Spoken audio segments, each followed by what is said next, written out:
Wax's podcast, talking mad shit about uninteresting facts. Wax's podcast, listen to it whenever he fucking puts it out for once. Wax's podcast, talking mad shit about uninteresting facts. Wax's podcast, listen to whenever he fucking puts it out for once. Wax's podcast, talking mad shit about uninteresting facts. Wax's podcast, listen to whenever he fucking puts it out for once. Did that scare you? Did that fear you? Did it fear you? Instead of you were so not scared by that intro that it was scared. And it stopped all of a sudden, and then my voice came in, and that's what happened at the intro of Wax's podcast, episode 79. You never know what you're going to get. Things get crazy out here. All that was scripted, what I just said. I knew exactly what I was going to say, and it took me a long time to write that, so I probably should just stop the podcast right here. This is going to be a weird podcast for many reasons. The first reason of which is I feel like you're going to hear a lot of me breathing with my mouth like that, because for some reason, since I woke up this morning, I have that shit, and it actually was last night too. I have that shit where like my nostril, one of my nostrils is always clogged up. Like if I were to lay on my right side for a while, it would switch to the right side, and if I would lay on my left side, switch to that. But the neutral one, if I'm standing up straight, is the left nostril. All day, I've been blowing my nose. You know that feeling you get when Well, first of all, before I go into this, I want to thank Michael T. from the UK. Michael T. from the UK sent me a fucking video of himself after he was watching, he works at a job that he doesn't necessarily like, and it's really, really long days. He said 14-hour days. He said he works like 90 hours a week or some shit like that. Now, that's fucking crazy, but he's a security guard. Says he works like 90 hours a week, and he just discovered... Did I say 90 hours a day? Did I say that? Or did I say 90 hours a week? Because it'd be really difficult to work 90 hours a day unless you had a time machine that you used at the end of each day, right before it ended. And he did that a few different times until the hours added up to 9. Whatever. He just discovered the podcast recently. I can't remember if he discovered it recently or if he just listened to a bunch of them recently in a row. And he just spent all his time listening to Wax's podcast in his security office or whatever he does. And he sent me a video just saying what's up and saying Merry Christmas. Of course, that was at Christmas time, which is not that long ago, so I'm not that far behind on the emails. As a matter of fact, I'm actually caught up till 2 weeks ago on Wax's podcast emails. But my point is, he sent me a video of him singing Wax's podcast jingle, and for some reason, I took the liberty to just make it like a little bit psychedelic and weird and robotic and whatever that was. Just messing with the plugins. So you're going to hear me breathing a lot this week. What was that tangent I went on about Mike? I stopped. Oh, I was going to say that, you know that fucking feeling when you can't breathe out of one of your nostrils. And all day today, it's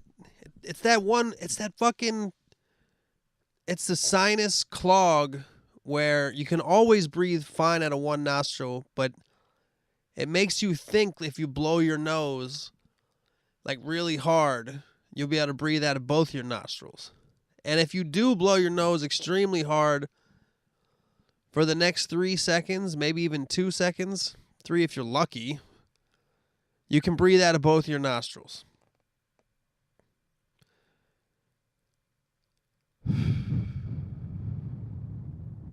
But I can't. I have a lot of health problems today, and I wouldn't even say health problems. Besides the minor sickness, it must be some kind of minor ailment that I'm coming down with if I can't breathe out of one nostril. And for the love of God, as much as I've blown my nose today, and I have the runny snot, you know what I mean? That runny fucking, like if you took water and you mixed it with if you took a gallon of water. This is going to be really non-scientific, but even the word non-scientific is non-scientific. But if you took a gallon of water and maybe I don't know, half a pint of gelatin and somehow mixed them up. So it's still like this water, but it has a somewhat gelatinous property to it. Like nowhere near Jell-O, nowhere in the vicinity of Jell-O, not even in the vicinity of regular snot that's in your nose. The kind of snot that runs down your nose, the kind of snot that you get when it's cold outside and it just kind of runs down your face. You know what I mean? That's what I have, accompanied by the inability to breathe out of one of my nostrils. So I've had that all day. So if you want to send a card, email me at beatsforwax@gmail.com and you can get my address. I have actually a specific P.O. box that I've set up for when I get this problem, for whenever I can't breathe out of one of my nostrils and I have, 1/8. Fuck y'all. 1/16th? 1/16th and part, what the fuck? 1/16th part gelatin and 15/16th parts water type of snot dripping down my nose. Whenever I have those two ailments together, I have a specific P.O. box that you can send a get well card to me. Now, when I receive the get well cards, I don't open them. I immediately burn them in a fire. That's just a little old, superstition that I have. It's a voodoo thing. If you haven't been to New Orleans, they talk about it a lot on the streets there. So if you want to send your Get Well card to P.O. Box 467-249, California license number 888 #, AIDS, you can do so by sending it to that address. And when I receive it, I will put it in a bonfire along with all the other mail that I'm bound to get. And I will never read any of them. So make sure that you include a very, very long, a very, very heartfelt letter to me wishing me well. And also, because I know that you're extremely worried right now. You're living your day, living your life. You're living the years, months, days, seconds, whatever. Every moment of your life was being cherished by you until this podcast made you aware of the fact that I had this ailment. And now all you can do is worry. You're stricken with grief. You're just nervous at all times because you're wondering, is Wax going to get better? Is Wax ever going to get better? Is he going to die? That's all you're thinking about right now. So I want to apologize to you for, bringing you into my world and letting you know about this immense, intense, and in some bottom Brents. I couldn't think of another word that rhymed with that. Some rapper I am. But letting you in on this immense problem, I apologize for that. I know it's probably the biggest problem in the world. Now, ISIS is a slightly bigger problem, and then it's me having this ailment, and then it's AIDS. So that's pretty much the top three in the world right now. I think that it's good that Obama, in his speech, President Obama made a State of the Union speech last night. It's a good thing he wasn't aware of my problem, or the entire speech would have been dedicated to my ailment. And if you've forgotten what ailment I'm talking about the fact that I can't breathe out of my left nostril, only my right. I'm at 50% right now. Well, not really. Well, you can breathe out of your nose, you can breathe out of your mouth. So that's 50-50 right there. So each nostril is really 25%. So I'm only at 75% breathing capacity right now. I mean, just that fact alone would make Obama increase the terror threat from pink to purple or whatever the colors are, right? Now that ISIS knows via this transmission over the web, if ISIS gets a hold of this podcast and they become aware of the fact that I'm only breathing at a 75% level, one of the most powerful people in the world with the most powerful podcast in the world because of the voice and the words that he uses and the things that he says. Me, Wax.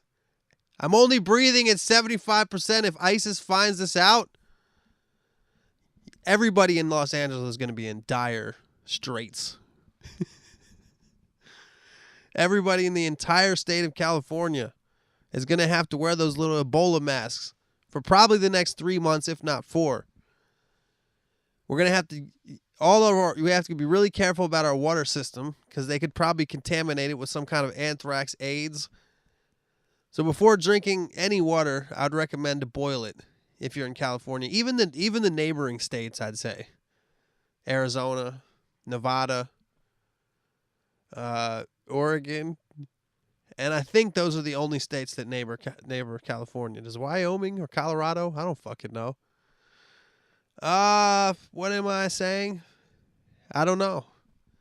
I don't really have much to say today. But I will say this. Not only fucking goddamn computer. Fuck you. You better not fucking stop. You better not fucking stop. If it stops, you're not going to hear any of this, anything that I'm saying. But it didn't stop. Can't stop, won't stop. That was a reference to Diddy in the late 90s. When he used to wear shiny suits and people used to always talk shit. That was back in those days when, there was that big line between what Diddy was doing and what the quote-unquote real rappers were doing. The Civil War of hip-hop, which really has never not existed since hip-hop started. There's always been that war. But if you want to know more about me, forget hip-hop. Let's talk about me. Let's talk about what's going on with me. It's my podcast, right? This isn't called Hip Hop's podcast. It's called Wax's podcast. And I know you're already concerned about my 75% breathing ability, so let me even fucking concern you, or let me worry you further. Because there's something else going on with my body right now that's actually, by the way, if you're dumb, everything that I'm saying is dumb. So just take it completely serious, actually, I guess, if you're dumb, but I'm just kind of rambling about nonsense today. That's the mood that I'm in. I don't have much real things to say. And, honestly, I just like to talk about nonsense sometimes. But the following thing is only slightly nonsensical because it's really happening to me. You know what I did? For those of you that don't know, I pretty much this year, starting on January 2nd, not the 1st, because I don't think you should start your New Year's resolution stuff on the 1st. I think you should wait till the 2nd. Give it a fucking rest.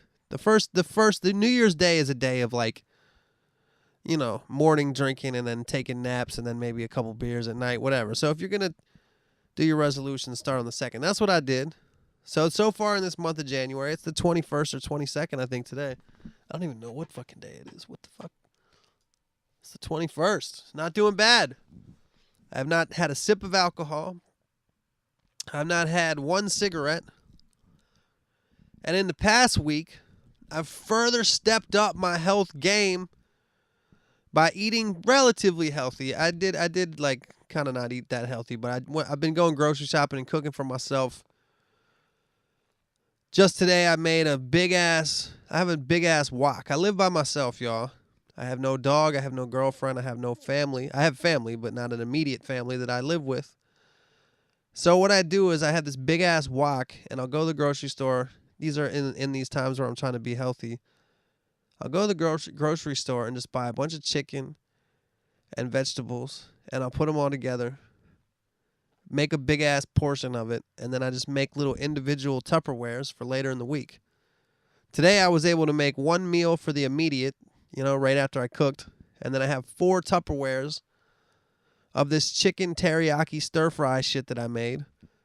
It doesn't have any rice, doesn't have any pasta. It's actually carb-free, except for the probably sugar that's in the teriyaki sauce. And I'm trying to eat pretty healthy, y'all.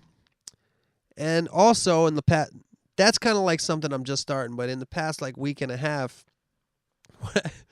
I bought 2 Groupons. I never really fucked with Groupon too heavy before, but I'm trying to do a new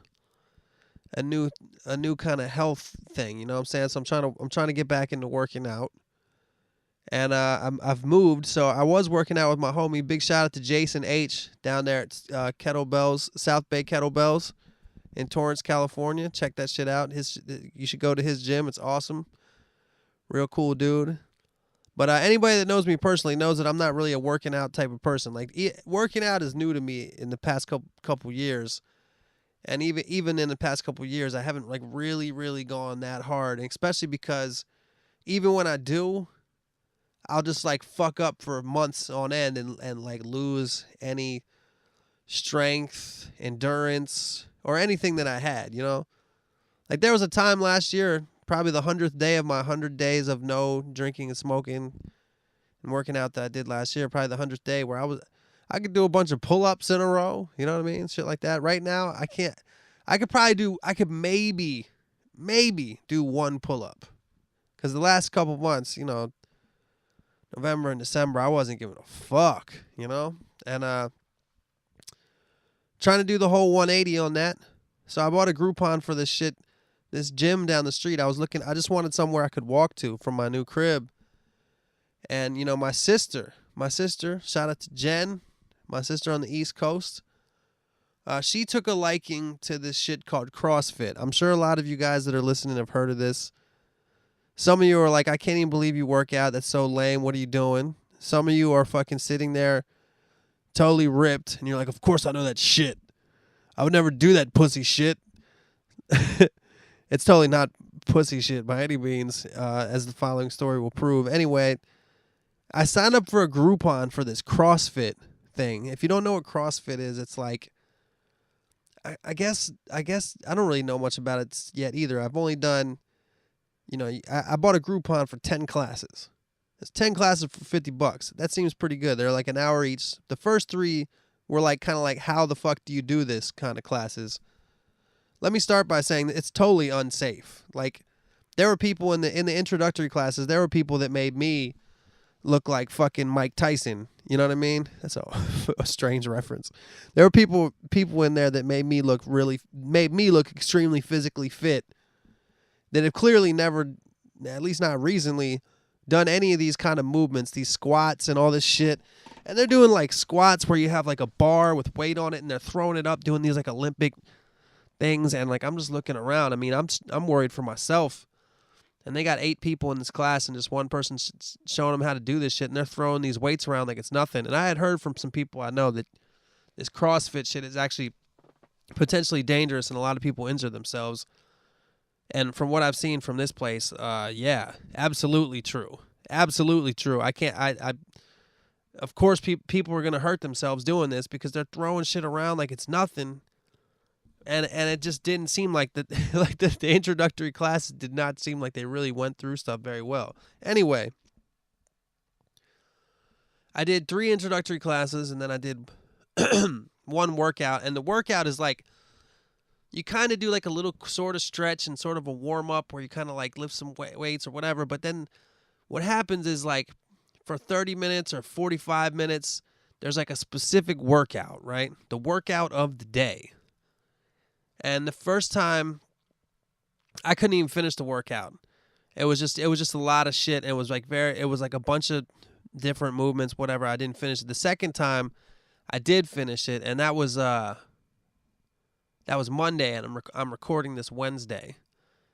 And during this workout, this is what it was. You run a mile, which by the way, like, running a mile takes a lot out of a motherfucker. You know, I don't know about depending on who's listening to this, you know, like some of you might think that's not a lot. Some of you might think that's not a big deal. But others of you listening to this are probably like, damn, like I ain't ran a mile in a while, you know, ran a mile in a while. So I hadn't run a mile in a little while. Granted, it was no problem for me to do it. But like, that's just some warm up shit. And then you had to do 75 of these one things, and then the part that fucked me up, I think, was you had to do 50 chest to bar pull-ups. So picture yourself doing a pull-up where you usually get your chin right above the bar. You have to get your chest to touch the bar. And a lot of the people in the class that were like the teacher and people who've been doing it for years, like it was nothing to them. But I had to use like this little rubber band where you tie the rubber band around the bar and put it on your foot so I could actually do these things. And like, you know, doing 50 of these things, like I could only do 1 or 2 at a time, especially after doing like 15 or whatever. And you know, the way this shit works is like these the coaches come he's like I go by Mike in there. I don't fucking go by Wax in really most life situations. Although, interestingly enough, now that I live in the Valley, it seems like everywhere I go, people recognize me. It's really weird. But, so, like, it's just like, come on, Mike, you got it, man. Come on, man. Yeah, come on. Like, as soon as I, like, stop, like Because I fucking physically can't do another one. And I have to like take at least 20 seconds, I don't know, before I can even attempt to do another one. So after, by 30, I'm just doing one at a time, then taking a break. And it was fucking intense. And that's only like a third of the way through the workout. Then you do like a bunch of push-ups and all these like little squats and it was just crazy. And by the end of the thing, the last thing we had to do was 50 burpees. If you don't know what a burpee is the following. Say you're standing up, right? Standing all the way up. And you have to kind of like jump your legs back while jumping your front end of your body down into a push-up position. Then you lower yourself until your chest hits the ground, and you lift yourself back up. Then you jump forward like with your legs, and then you stand up and jump, and that's one. And we had to do 50 of those after doing like a million other things. I'm probably exaggerating a lot, but like by like the 20th one, like I was like seeing shit. Like I was like lightheaded and like I wasn't thinking clearly. And I was thinking like, yo, maybe I should stop doing this. But everybody else, it happened to be that this day everybody else, like the first time that I did it, there's some other beginners in the class. So everybody was kind of taking a little bit easier. But in this time I was like the only beginner. So by the time I'm on my 20th one, I guess the way that this shit works is like when you're done your workout, you go stand. This is what they do. I'm still like, I still got all these burpees left to do. And all these people are now standing around me. All the people that are done are standing around me. I'm like fucking lightheaded and dizzy and like, holy shit. Like, I don't know if my body can take this. That's what I'm thinking in my brain. Like it's hard to explain how I felt, man. Like I felt like dizzy and shit. Like I probably shouldn't have been doing more. And this furthers what I said about the safety shit. Like maybe I'm underestimating. Is it underestimating or overestimating? I don't know. You'll understand what I mean when I say it. How much it takes for you to pass out or get a heart attack or become dizzy and vomit. I don't know. I don't know exactly at what point, like how far you have to push your body for something like that to happen. But I know that like I've never really pushed my body that hard in any kind of workout situation before. Not that I can think of, at least. I know back in the day when I was more in shape, maybe I ran more, I played soccer when I was a kid, maybe, stuff like that. But like I'd never felt the way, that I had felt here. But instead of any of these people like looking at me be like, yo, this motherfucker's turning blue, like maybe he should kind of quit on 20 burpees and now have to do 30 more. Because, by the end, like I was moving really slow. Like I was like, I can't talk it out how I was doing it, but just picture that movement I said, but without any actual jumping involved, just kind of walking your feet back. And like every time I made it to the floor, I was like, ugh, and just stopped there for a second.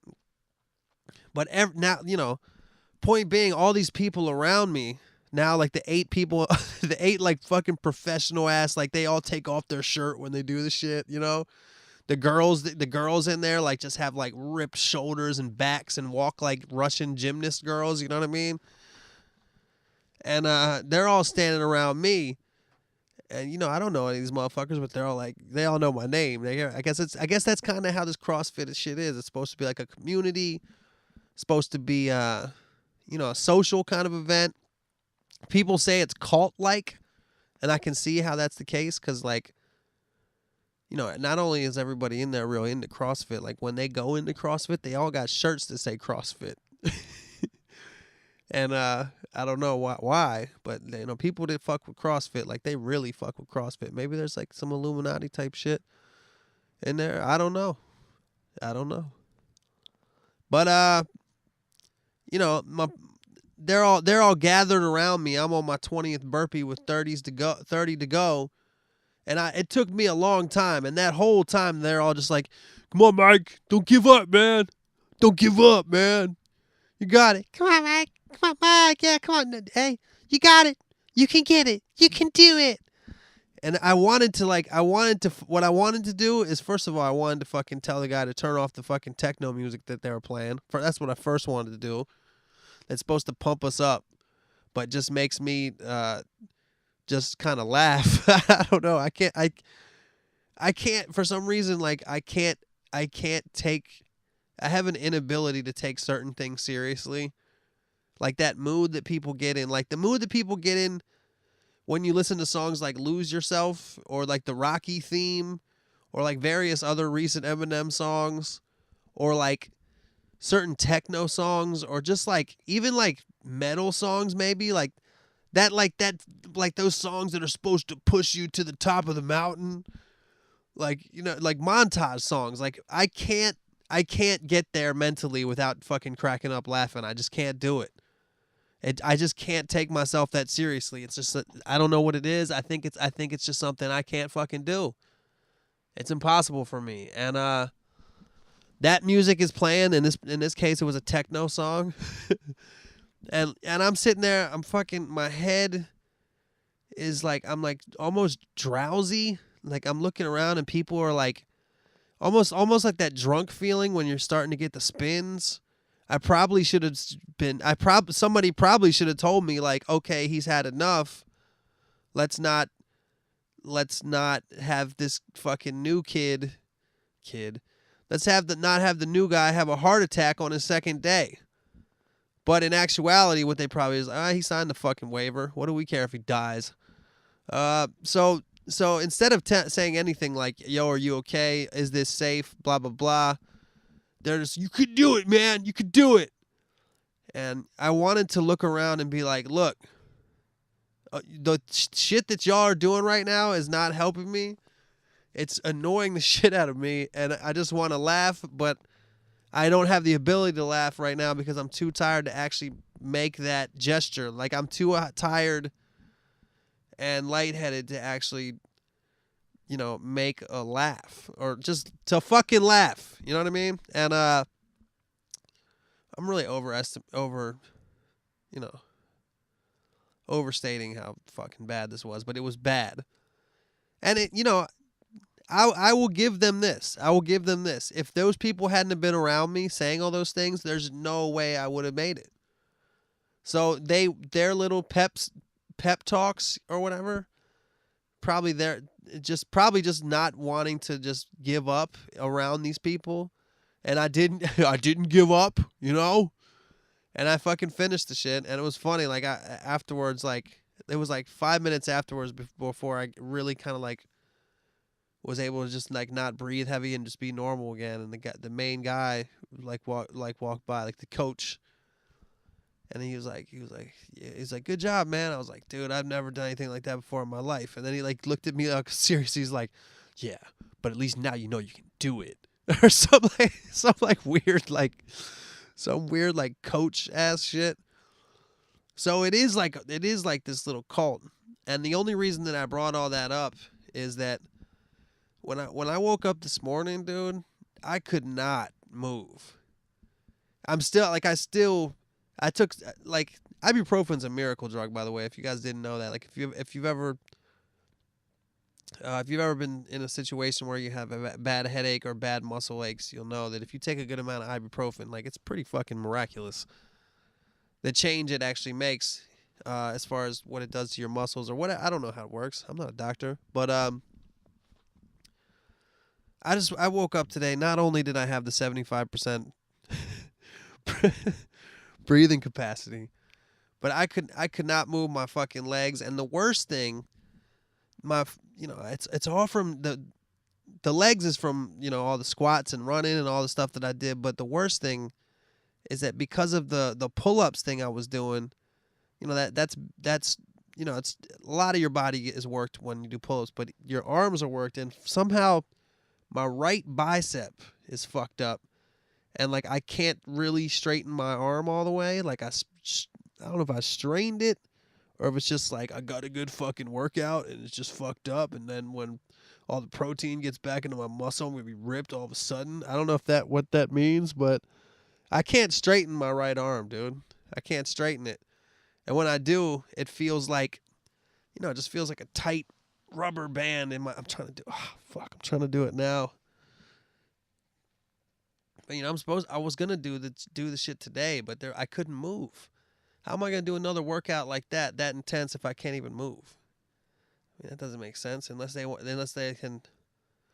They say that all the workouts are quote unquote scalable, which means like if you can't do 50 push-ups, you can do them on your knees. If you can't lift 50 pounds, do 20 pounds, blah, blah, blah. But in the condition I was when I woke up this morning today, like if they wanted to make my workout scalable, they'd have to be like, all right, today you got to do 100 push-ups, then run 10 miles. I'd be like, how about I just move my finger? Because that's like all I could do. That's where I was at with it today. So pretty much spent the first half of my podcast just talking about how I feel physically today. I didn't expect to talk about the CrossFit shit. You know, most people, I don't know. I think that most people that do the CrossFit Groupon, the 10 classes that I do, they probably don't even make it through 10. They probably just get to 8 and they're just like, man, I ain't going back to that shit. Or then there's like the 20, probably not even 20%, probably 10 to 15% minority that really become members of the cult. And then within a year and a half, their shoulder muscles are both immense and intense, as I said earlier. And they're just killing the CrossFit game. And you can just see it. They all have CrossFit people that were in the class. Like the first class, like it was a lot of people that were like me. There's some fat people in there and shit. You know, New Year's resolution type of people. January gym people. People going to the gym in January are very different than people that are going to the gym in November. You know what I mean? They're resolution folks. And those resolutions don't usually last that long. Fuck, my phone's ringing? What the fuck is that at? What the fuck, man? Fam. Yeah, so that, you know, the first real class I did was mostly resolution people. And the second was I was the only resolution person there. It was very obvious. Everybody else there was fucking ripped. I mean, these dudes, and it was 3 dudes and 2 girls. And the girls, like, I mean, dude, if any women listening to this podcast, which is a very small amount, you know, CrossFit, while it may be good for you, it may be healthy, it may, you know, be a good cult and a good social experience. It's not really good for like the attractiveness of the female body, in my opinion. Like the girls that work there and the girls that go, that they have that like straight posture, big ass shoulder and back muscle, pull up doing ass, bro. It's just not a good, like that. It's not a good look. I mean, aesthetically, some of them have nice asses, quote unquote, from doing all those squats, but there's a big difference in my head between a nice butt and a fucking muscular butt that's shaped nicely. You know what I mean? Like that rock butt. It's a nicely shaped, round butt that when you smack it, it's like when you're a kid and you have an aluminum baseball bat and somebody pitches it to you and you don't quite hold the bat. You don't quite hold the bat hard enough. And you get that feeling in your arms, like that shitty feeling, like it's like that when you smack this girl's ass. You know what I mean? Rather than like a nice, fluffy, not fluffy is the wrong word, but soft, padded. You want padding, not fucking metal, whatever. You know, you guys know what I'm saying. You know what I mean? Yeah, so what was I saying? Oh yeah, I was saying that I don't know what I was saying, y'all. I was saying something that made me cross into what women look like when they do CrossFit. And no offense to my sister if you're listening. Cuz it definitely it's, I think, you know, if you're trying to lose fat, dude, I can't imagine how this would not make you lose fat, you know, but I don't know, man. I like girls that are girly, man. As soon as they start getting 6-packs and biceps, like, I'm just like, dog, I'm not into that. Maybe that's societal programming. Yeah? I don't know. Is it societal programming? Huh? Let's get to some questions and shout-outs. All right. Man, my in that little break I took just to open this email with the emails and shout-outs, my, you know, I think I've gone down to 50%, y'all. Whoa, what the fuck is... What the fuck? That's weird. Anyway, yo, this is weird. I'm wearing these headphones, and I think it's because like I was gonna say, I went to 50% breathing ability, and I think all your sinus passageways are connected, so it's doing weird shit to my ears, like the what's the name? The hearing in my ears is like going back and forth from left to right. I'm trying to figure out if that's a problem with my headphones or my system or just with my head. I think it's with my head, y'all. Something's going on in my head. I now can't. Yeah, I got about. What would that make it? One nostril's fucked. The other nostril's halfway fucked. So I'm at 62.5% right now. So sorry that I'm gonna sound weird. Damn, man, it's hard to breathe right now. You know that fucking goddamn it. That little hope that it gives you that if you blow your nose it'll help, but it never does. Anyway, let's get to this. God damn it, there's too much shit in this studio right now, man. God fucking damn it. Cuss too much. Okay, shout outs. Ed from Chicago. What's up, Ed? We got Aaron the violinist. What's up, Aaron? Ed and Aaron, very loyal listeners, loyal emailers, and good dudes. All right, we got Michael T from the UK. Michael T is the person that did the intro. So props to you, Michael. I appreciate it. Then we got hold up, dude. This shout out section is being really fucking bad right now. Like, that's it. Sorry, y'all. Why is this not allowing me to see the whole thing? This is fucking bullshit. All right, let me tell you something. Yahoo Mail is on its last legs with me. The relationship between me and Yahoo Mail is going to be done pretty soon. Because this shit fucking sucks. I know a lot of you fucking nerd dudes out there, nerd chicks or whatever. Let's be real, it's nerd dudes. Chicks don't listen to this show. They're like, Yahoo Mail? Who still uses that? And you're right. Who does? They've time and time again been shitty. But Gmail has its problems too. Whatever. First world problems, like, defined is everything that I just said. All right, let's get this shit over with. Mike T from the UK did the intro. We got Garrett C. Props to you, Garrett C. We got big shout out to Chris M. Troy G. Grant C, a.k.a. Grant the Ant. I think Grant was being, who was the guy whose name rhymes? Nate the Plate. I think he was kind of, because I think the last time he emailed me, he was Grant the Plant, and this time he's Grant the Ant. So Grant the Ant recommends the Face Melt mixtape by Stank Face Records, which is the Palmer Squares' record label. I gotta be honest, I haven't listened to that yet. I didn't know about it, and I just found out from Grant the Ant. So I'm gonna peep that, check it out, see what's going on. I love those guys. I love the Palmer Squares. Nick C, who recommends vaping instead of smoking cigarettes. I think last week or the week before I was talking about vaping. Somebody emailed about it, and I was giving my opinion. I think I said that it seems like it would... What did I say? It seems like it would cause lung mold. I made up some shit, like as if I was some doctor that can predict the future. But I've never really given vaping a shot. I just try to quit. I mean, I haven't smoked in 3 weeks, but I haven't really given the vaping a shot. I tried the electronic cigarettes, and I just thought they sucked, and they just made me want a regular cigarette more. So right now I'm just trying not to smoke anything. I'm trying to actually lose the habit altogether of wanting to put some stick in my mouth and suck on it and blow out smoke. I'm trying to lose that whole habit.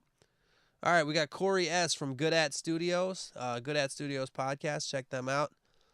Kyle R in the UK, and then we got Sanch the Haunch. And unlike Grant the Ant, I don't think Sanch the Haunch was actually poking fun at Nate the Plate. Sanch the Haunch, his email is like Sanch the Haunch at something. So I don't know if I should be giving out his email, but chances are, if you can spell that, you know, if you really want to email Sanch the Haunch that bad, you could try Yahoo, Hotmail, Gmail. You know, maybe he's on some weird shit. Maybe he started early. Maybe he's on the AOL still. Maybe he's at Lycos, you know. Maybe he's at Alta Vista. Remember the early search engines when there were like multiple search engines competing, and then Google just won. Sometimes people just win those kind of race. All right, another shout out, massive shout out.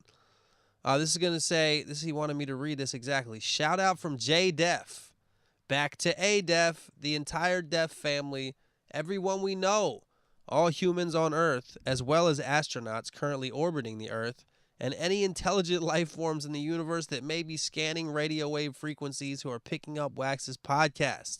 Top that, A Def, he says. Little sibling rivalry here on Wax's podcast, the shout out sections. J Def and A Def trying to outshout. Trying to outshout each other, as many siblings do. Can't they just get along? So, it looks like it's your turn, A-Def. This next one is from Anthony L. This is a recommendation.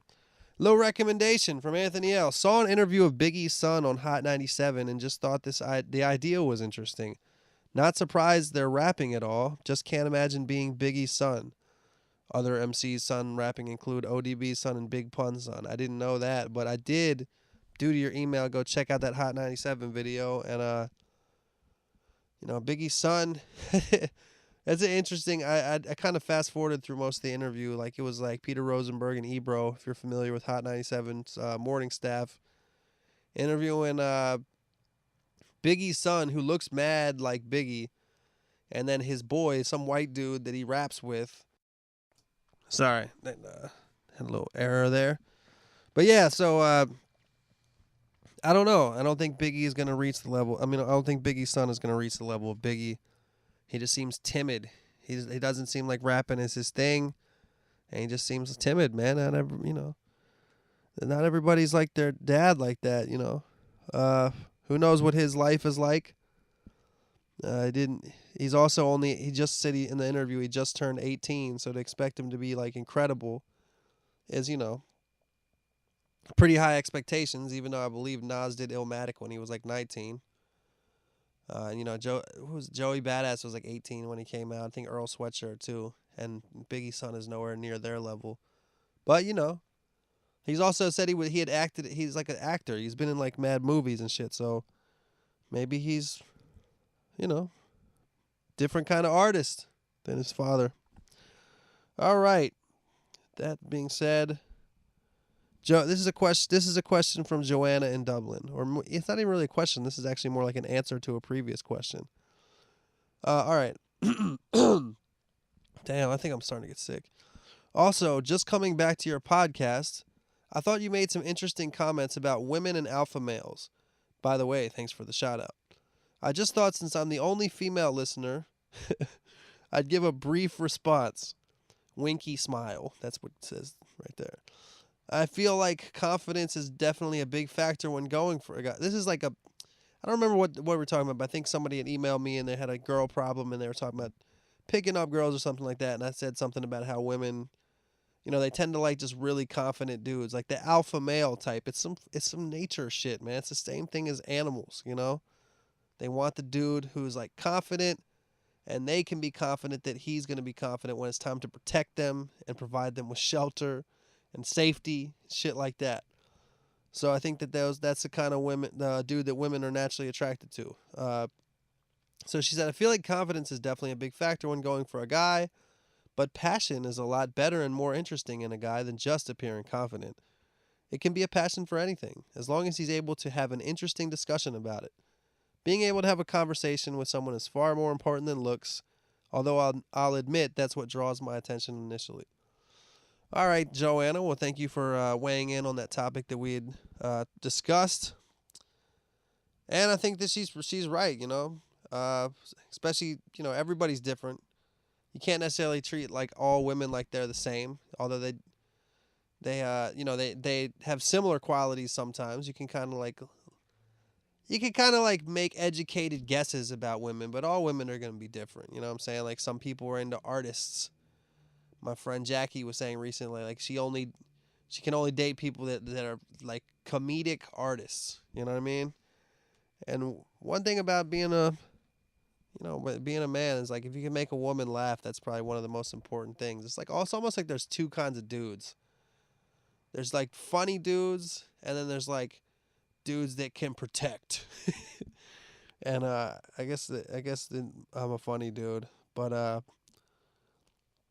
she said, if you got a passion, that's interesting too. You know, chicks like I look at it like kind of having a passion and being able to talk about your passion actually kind of goes along with confidence because you're kind of confident when you're passionate about something. That's why, like, if you're like a musician or if you're what else are people passionate about? I don't know. You're a chef, pilot, even in the military or something. Like, if you're passionate about it and you are into it, it kind of in turn is like you're confident about it. So I think they kind of go hand in hand. So thank you for that, Joanna in Dublin, originally from Poland but now residing in Dublin. Next question, EJP. If there were only two people alive right now, who would you perform on stage with? No, if there were only two people alive right now who you could perform on stage with today, if there were only two people alive right now who you could perform on stage with today, would they be? I think there's a word missing there, but I see what you're saying. People I could perform with. Two people. My brother, man. My favorite person to perform with is my brother. I realize I've performed with him before. But, me and him, when we're on a stage, we have kind of a connection that we've had since childhood that's beyond anybody, you know? So I guess him, and if there had to be another person performing with us, maybe like a dancer, like a chick who dances real well. It'd be me and my brother and the little girl that used to dance in the Missy Elliott videos. That's who it would be. Me and my brother and her. All right. Thanks you for the question, EJP. What is this? I feel like this is. Okay, I'm trying to figure out if that's me like really getting close to the mic, but what the fuck? This is a weird podcast episode. I feel like every episode I make some comment about how this particular one is weird. I think they're all weird. All right. This one's from Mugen, Mugen. Question. Now this is a long and interesting one. It's really beyond my intelligence to talk about, but I will talk about it. Question. Yo, Wax, I'm just going to spare you the lengthy paragraph of praise and get right into the question. See, my father is a Japanese Brazilian male. I hope your father is a male. And my mother is an Ethiopian Irish woman. I was born in New Zealand and raised in the States since a pup, around 6 years old, to now at 22. For the most part, I look black. I'm known as, quote, the hairy black dude, unquote, by my friends, and I'm cool with that, and the rest of my heritage. Normally, I don't think much about it until someone brings it up, but when asked, it's usually, quote, what race are you, unquote. Now, my parents always told me to respond with human, but I just explained that's like, yeah, that's such a parent thing to say to a kid, and they probably told you that when you were 5. Like that's an elementary school way to go about it. You know what I mean? Now my parents always told me to respond with human, but I just explained politely because a lot of people find it offensive to respond that way. Honestly, it's not important. We are indeed all human. There are, scientifically speaking, I'm not a scientist, no exclusive features, unless there's a group of people with wings or gills that I don't know about. I'm asking, do you also think that using the word race to describe another human being is, well, for lack of a better term, racist? I prefer ethnicity, but the news and everything else says different. I think those words are obsolete and were constructed by some terrible people to dehumanize people with certain skin tones to try and justify their horrible actions. We're labeled as, quote, black because we're labeled as black people because we're obviously different shades of brown. And don't get me started on the, quote, You're not a New Zealand American, you're an African American because it's politically correct thing. I've never even been to Africa, exclamation point. I don't think we should hold on to the past so tight till it's holding us back from the future. Learn from it and move on. Because in all human beings there's a little diversity. In the blood. But I digress. I mean, you seem like an open-minded guy. Wouldn't you agree that we as humans, you, me, everybody, should ditch the old short-sighted labeling system and make a new one, or just not use skin labels at all? I know that probably won't happen, but who knows? It's not a tough thing to do in our time with the magic of the internet and all. Anywho, thanks, man. Sorry for the bad grammar and punctuation. I wrote this on a cell phone. Also, your music is refreshing. Stay sober. Your old fan, Mugen. Well, thank you very much for that, man. That's one of the most, that's a very thought-provoking 3 paragraphs right there. And I'm impressed that you did all that on a cell phone. I wouldn't want to type all that on a cell phone with my thumbs like that. But I do have some thoughts on what you're saying. It must be, for somebody like you, it's actually particularly strange. Your father is Japanese/Brazilian, and your mother is Ethiopian and Irish, and you're born in New Zealand, but raised in the United States. And the United States, because of the nature of the United States, like the nature of our history, is why race is important here. Like, because of how you were brought up, you might not necessarily feel, quote unquote, you might not feel black the way that black people in America, quote unquote, African Americans feel, because that's a culture here. You know, like I grew up in a place where people, you know, we didn't have that many minorities except black people. Everybody where I grew up was either a white person or a black person for the most part. And, you know, there's a different culture. Like being black in America, there's a whole different culture. It's a whole different set of churches. It's a whole different set of euphemisms. It's a whole different set of, you know, you have different movies, different TV shows. It's a different culture here. And for you, it might be kind of strange. And for a lot of people that are of mixed race backgrounds, it must be strange. And I have a much less than you, because it's different when, you know, I'm a dude who looks I'm a dude who looks white, and, you know, I'm adopted and I was raised, you know, by white parents, and, you know, technically I'm Hispanic, and, you know, I fucking use that shit. I like when I was in high school, I'd say Hispanic on the bubbles, and it helped me get money for college and shit like that. But you know, you can't tell me I'm not Hispanic. You know, I am. Yeah, so I don't. But culturally, I'm not. You know, and it's like, it's one of those things like, shit. My brother's wife is Puerto Rican, and when I go to Puerto Rico and I go to her family functions, like I am not Hispanic at those functions. Or even like my biological father, I've been to his house, and like, you know, he's Cuban and there's all Cuban shit going on, and I'm like, it's like I'm not Cuban. You know, like I am, but not culturally. And I think that there's a lot of people that may be in your shoes, people that I've met before that have told me things like that. I remember people that I met in college that were black, but that weren't necessarily like culturally black in that sense. And it's, you know, it's always different, man, because I'm sure you've experienced that, you know, if you look black outwardly, I'm sure you've experienced a lot of the fucking bullshit that black people experience in America. So I don't know, it's a tough one. As far as like getting rid of races, I just think it's so ingrained right now, man. I don't really know how it is in other places, but in the States, like, everything is already so separated that to get rid of it is like it's impossible, man. Like, go to a college, there's the Black Student Union, the Asian Student Union, the Latino Student Union, and then like you just can't separate people like that. People naturally separate themselves already. You know, whether it be neighborhoods, you know, you got Koreatown and East LA and South Central, like people naturally go to where people of their own race are. That's just the way the people are, man. I can't justify it. I don't know why it is, but,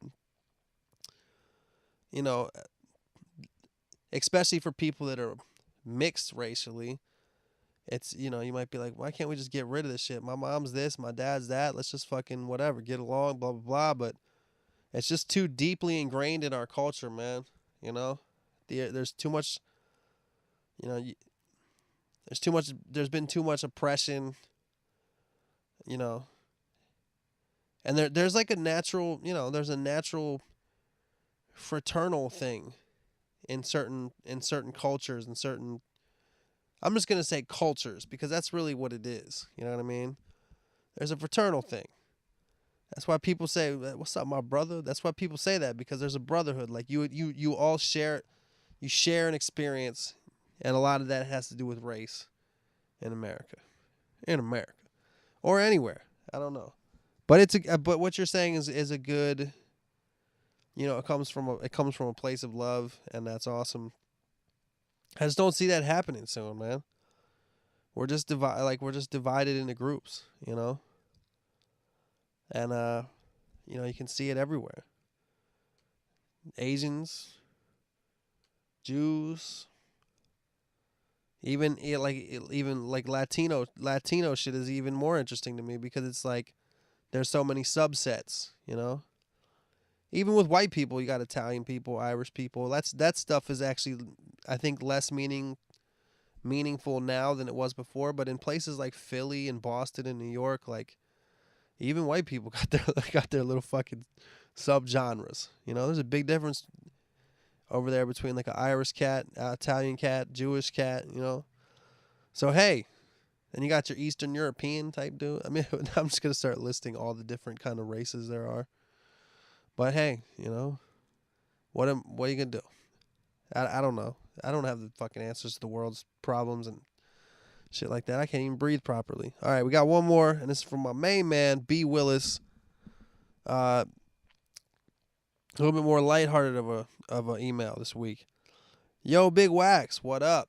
I think I have mentioned in previous emails that I'm a little older than your average podcast listener. You have, but I can't remember how old you are. Anyway. So this question is probably going to sound silly to most. I have been totally blindsided by this whole fake booty invention. In my era, we had fake breasts. Maybe someone would have their lips done. But a fake ass, I didn't see it coming. So I'm going to assume Kim Kardashian and Nicki Minaj have fake booties, right? But the real question is, does the booty model extraordinaire Jen Shelter have an authentic derriere? If you don't know who she is, that right there is a motherfucking recommendation, bruh. Anyway, I guess some follow-up questions would be, do you have any experience / knowledge about fake booties? Do they feel the same? Is there a way for me to not be fooled by the false fannies in the future? Thanks for the help. Let me start by saying something.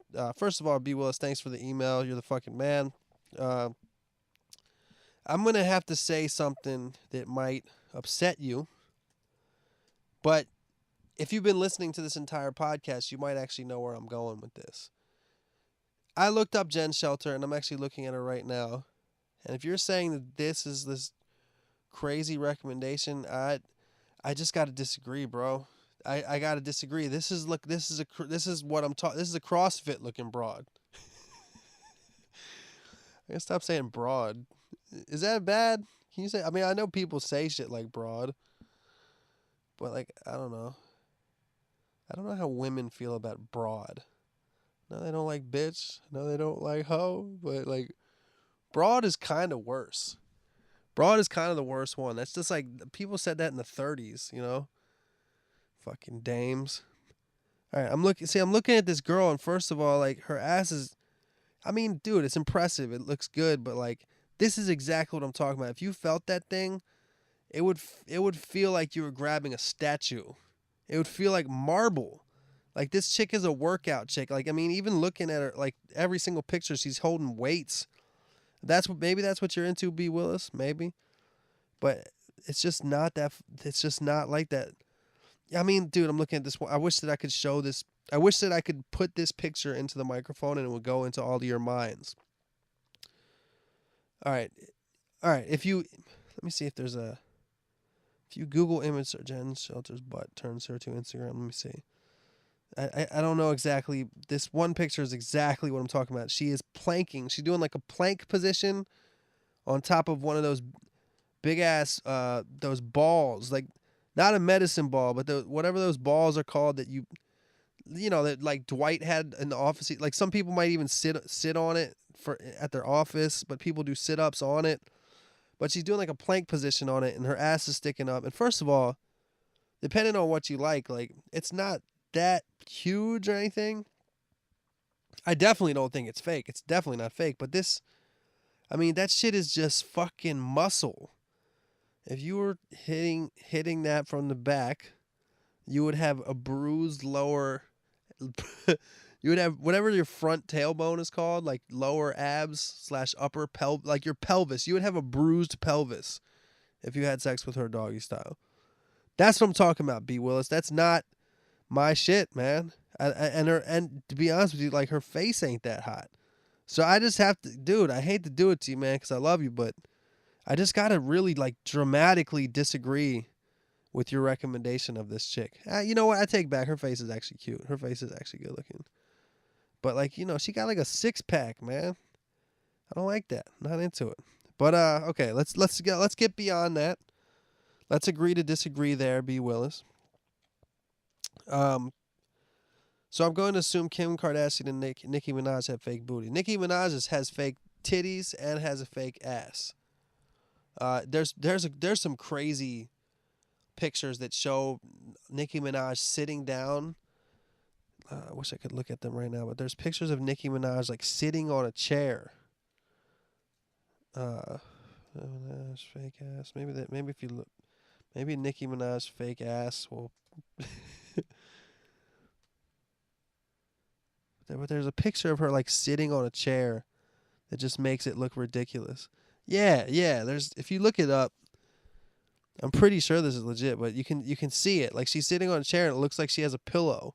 It looks like she's sitting on like a little hard pillow, and it's clearly fake, and her boobs are clearly fake. And the thing is, she doesn't, she brings it up in songs. She has no problem like admitting that. As far as Kim Kardashian, I got to imagine that there's some fakeness going on there. I don't know, but as far as my experience, let's go back to the first paragraph. I've talked about this on the podcast before, or I made a tweet about it at least. Back in the early 90s, or maybe that was even like 89. I think it was like 90. I think it was like 92 or something, though, when Sir Mix-a-Lot came out with Baby Got Back. People have to understand that that was a protest song. At that time, skinny women were really in at that time. Right now, it's made a complete 180. All the women that are considered hot have big asses, and big asses are attractive in popular culture right now. Back then, it was not like that, and Sir Mix-a-Lot came out with that song as a protest to popular culture. And there was no such thing as a woman getting a fake ass back then. I mean, fake titties were kind of new back then. And yeah, I didn't see it coming either, man.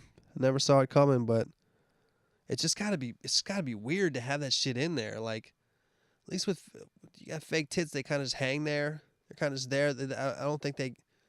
Unless you sleep on your stomach, that might be a little weird, but like every time you sit down, you're sitting on this other thing. Who knows? Maybe it's comfortable. I don't know, but it does seem kind of odd to just put something in your ass like that.